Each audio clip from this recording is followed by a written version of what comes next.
A ruling could come at any moment in one of the biggest abortion-related cases in the U.S. since the country's Supreme Court overturned Roe v. Wade last year.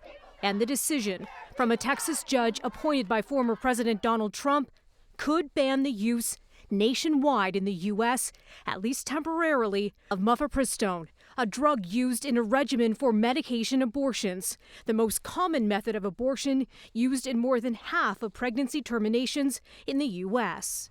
Anti-abortion groups are trying to overturn the U.S. Food and Drug Administration's approval of the pill, which was granted more than 2 decades ago. They argue its safety was never properly studied.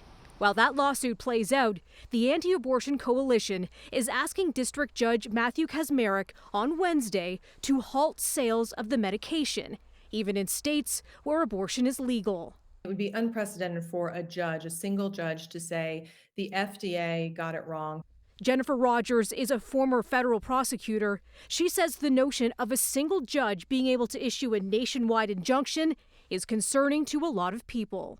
This is a lot of power in the hands of one person, and especially when you think about the judge shopping that's happening here. He's the only judge in this division. They specifically incorporated their alliance in the Amarillo division in order to get Judge Kacsmaryk because of his anti-abortion views. The Biden administration has defended the use of federally approved abortion pills.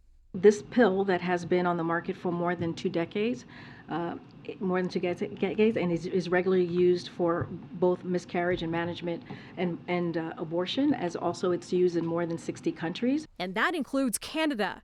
Pro-choice protesters gathered outside the Texas courthouse, one dressed as a kangaroo, suggesting the hearing was a kangaroo court. It is a really safe medication. This Atlanta OBGYN says the pill in question has been used by millions of women with minimal complications and side effects. If you talk to older gynecologists before Roe v. Wade went into place, the complications of abortions, killed women, made women infertile. I mean, people were having terminations. They were just having them in unsafe ways. By taking away this pill, you're going to even more markedly reduce their ability to get safe, effective termination option. Lawyers for the FDA say the public interest would be dramatically harmed by effectively withdrawing from the marketplace a safe and effective drug.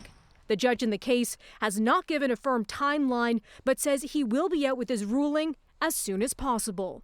Melissa Duggan, City News.